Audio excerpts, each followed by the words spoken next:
இன்றைக்கி நாம் புதினா கதுப்பு பார்க்க போகிறோம். சாப்பிட்றதுக்கு நல்லாயிருக்கும். வாங்க வீடியோக்குள்ளே போகலாம். இப்போ எப்படி பண்ணோன்னு பார்ப்போம்.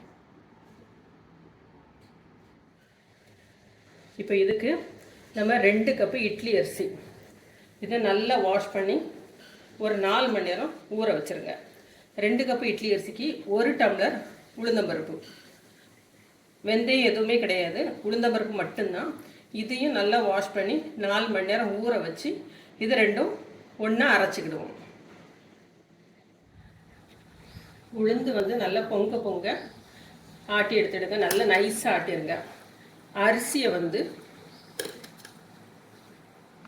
ரவை பதத்துக்கு தெரியுதா?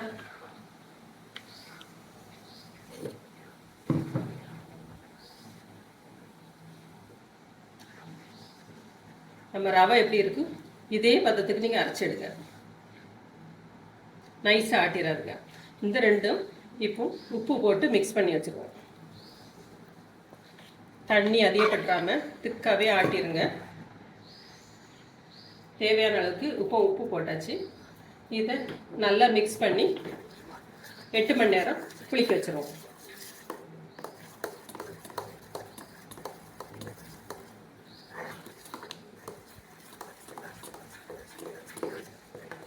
மூடி போட்டு வச்சுருவோம்.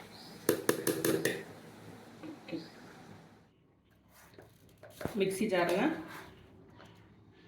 1 ஸ்பூன் ஜீரகம், 1 ஸ்பூன் பெப்பர்,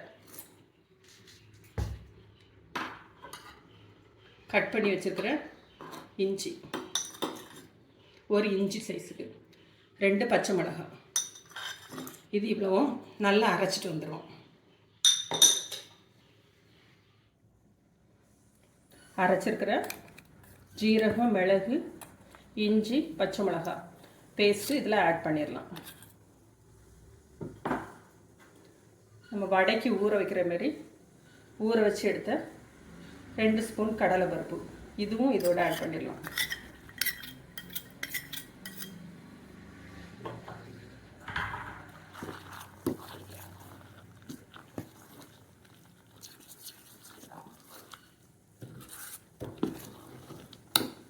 மாவை நல்லா கலந்து விட்டுடுங்க.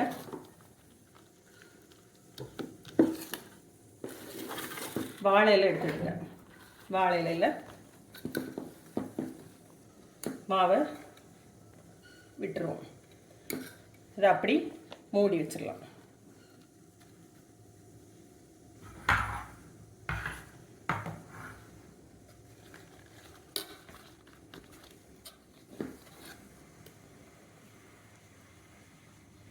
அதனால் இப்படி வாழையில் விடுறதுனால நீங்கள் மாவை திக்காகவே ஆட்டிடுங்க. இட்லிக்கு நம்ம நார்மலாக ஆட்டுறதை விட கொஞ்சம் திக்காகவே இருக்கட்டும்.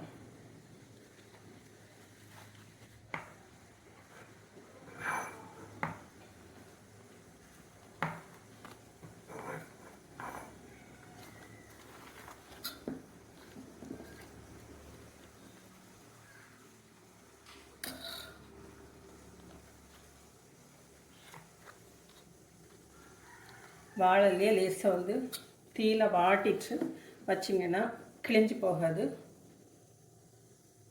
இல்லைன்னா மடக்கச்சில் கிளியறதுக்கு சான்ஸ் அதிகம்.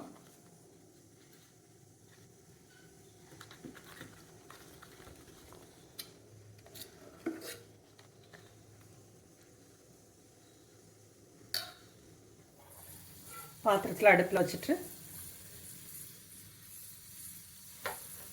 தண்ணி சூடானோடனே உள்ளால வைங்க.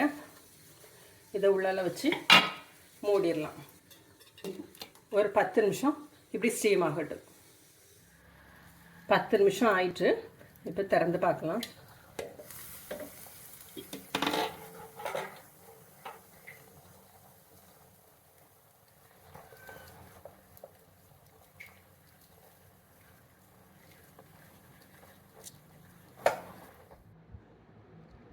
நம்மளோட புதினா கதுப்பு ரெடி ஆயிடுச்சு.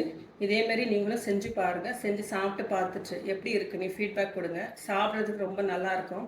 ஏன்னா அதுலேயே மிளகு, ஜீரகம் எல்லாமே சேர்ந்துருக்கு, காரம். இதேமாரி நீங்களும் செஞ்சு பாருங்கள். தேங்க்யூ.